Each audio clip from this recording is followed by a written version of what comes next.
Y en estas fechas pues todos tenemos ya en mente plantas como el acebo, el muérdago, el musgo. Dos de estas están protegidas, una no le hace tanto bien a esos árboles con los que conviven. Y para aclarar dudas nos acompaña hoy José Damián Moreno, agente de protección de la naturaleza. Muy buenas tardes. Hola, buenas tardes. Bueno, José Damián, vamos a empezar poco a poco, si te parece, hablando de las características de cada una de estas plantas. Vamos con el acebo. Bueno, sí, el acebo es una planta, crece en sitios con cierto grado de humedad, entonces tiene una distribución europea, y es parte de Asia, y en España se encuentra en la parte más húmeda, la parte norte. Aquí en Aragón la encontramos en el sistema ibérico, en Pirineos, Prepirineos, siempre en sitio con un poco de humedad. Tiene una hoja muy característica con pinchos, y los frutos son unas bolitas rojas que precisamente por eso se utilizan para Navidad. Unos arbustos que además tienen un tamaño importante, ¿no? En algunos casos. Llegan a hacerse hasta de 12 metros, pequeños arbolitos, ¿no? Pero lo habitual es son más bajos. Vamos a hablar del musgo.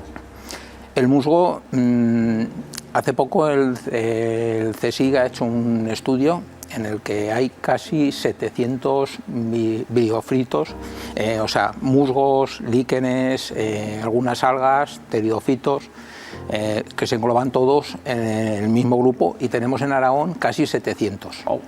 Hay hay varios musgos que están protegidos, otros no, pero la ley de montes y la ley de patrimonio de biodiversidad los protege a todos por igual.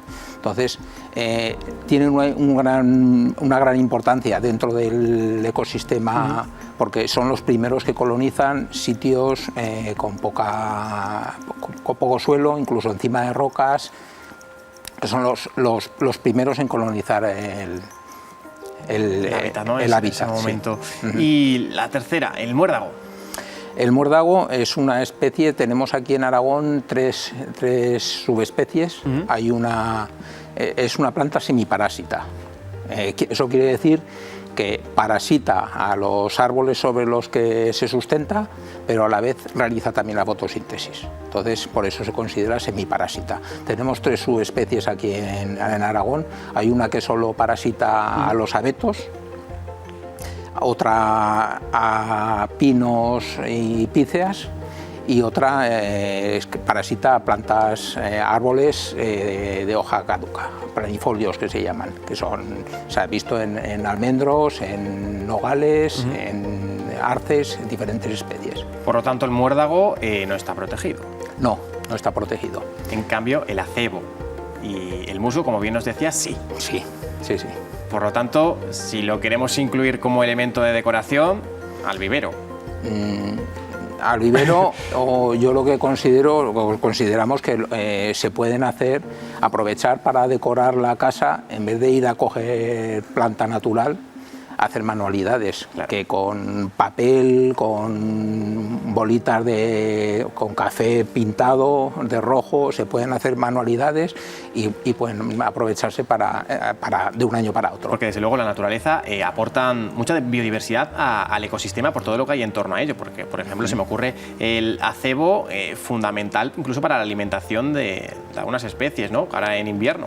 Sí, además la época invernal, que es cuando fructifica el acebo, es cuando menos alimento hay en el campo, en el monte. Entonces hay especies, alguna tan amenazada como el uruguayo, que es base alimenticia. El sustento de estos meses, claro. Además también el musgo tiene esa peculiaridad de retener muchísima humedad. Sí, puede retener hasta 20 veces su peso en agua. Entonces, cuando llueve, además de ser crear el primer sustrato para que se desarrollen otras plantas, cuando llueve retiene una gran cantidad de humedad que crea un microclima dentro del bosque con cierto grado de humedad, retiene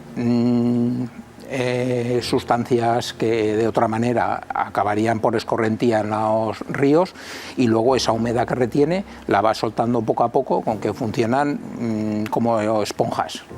Nos hablabas de las zonas donde podemos encontrar el acebo y el muérdago, pero bueno, por las características del musgo se puede encontrar en más zonas, en zonas más amplias, claro. Sí, el musgo, diferentes especies de musgo están en todo el territorio. Hay unas que resisten más la humedad, otras menos, la sequía, pero las podemos encontrar en cualquier parte del territorio, pero siempre con cierto grado de humedad. Siempre igual. en umbrías, cara norte, etcétera. Quizás no tanta, pero también el acebo está ligado también a zonas con humedad. Sí, sí, sí. No tanto como el musgo, Claro. pero necesita cierto grado de humedad. ¿El muérdago? El muérdago, al ser una especie parásita, hay sitios en Aragón donde se me ocurre, por ejemplo, Sierra de Alcubierre o algunas zonas del Maestrazgo, hay sitios donde hay una alta parasitación de... Imagino también puede causar algún problema al hospedador. Si hay mucha parasitación, acaba matando al árbol. El problema de coger estas especies para Navidad es que cuando se cogen cuando se cogen en plan industrial, no va nadie ramita por ramita. Entonces hay muchos que lo que hacen es cortar el pino, ¿no? y en el suelo lo van sacando para venta. Bueno, pues José Damián Moreno, agente de protección de la naturaleza, nos vamos a quedar con ese mensaje: hacer manualidades, que es más entretenido, ¿verdad? Así es. Y dejemos a la naturaleza tranquila y en paz. Muchísimas gracias por atendernos hoy. Gracias a vosotros.